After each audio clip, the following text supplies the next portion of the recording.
বিশ্বের সবচেয়ে দূষিত দেশগুলোর তালিকায় বাংলাদেশ। বায়ু দূষণের প্রভাবে দেশের মানুষের গড় আয়ু কমেছে 5.5 বছর।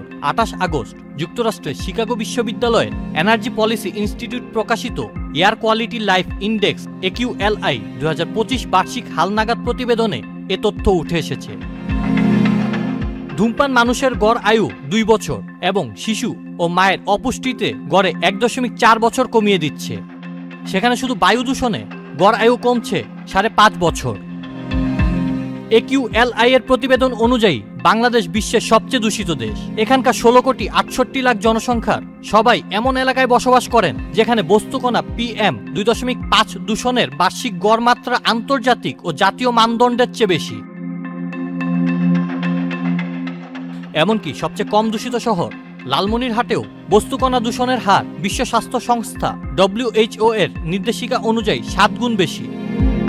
প্রতিবেদনে আরও বলা হয়, ভয়াবহ পরিস্থিতি সত্ত্বেও নীতি ও পদক্ষেপ এখনও অত্যন্ত দুর্বল। ঢাকার আশপাশের ইটভাটাগুলো বহুদিন ধরে দূষণের প্রধান উৎস হলেও সেগুলো কার্যকরভাবে নিয়ন্ত্রণ করা সম্ভব হয়নি। পাশাপাশি পুরনো বাস ও ট্রাক থেকে নির্গত কালো ধোঁয়া এবং শিল্প কারখানার অযাচিত নির্গমনও দূষণকে আরও ঘনীভূত করছে।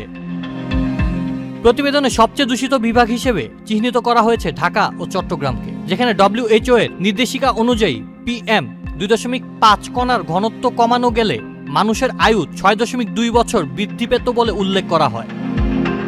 আর বাংলাদেশের জাতীয় মানদণ্ড অনুযায়ী দূষণ নিয়ন্ত্রণ করা গেলে ঢাকা ও চট্টগ্রামের মানুষের আয়ু যথাক্রমে 4.1 এবং 3.3 বছর বাড়তে পারত।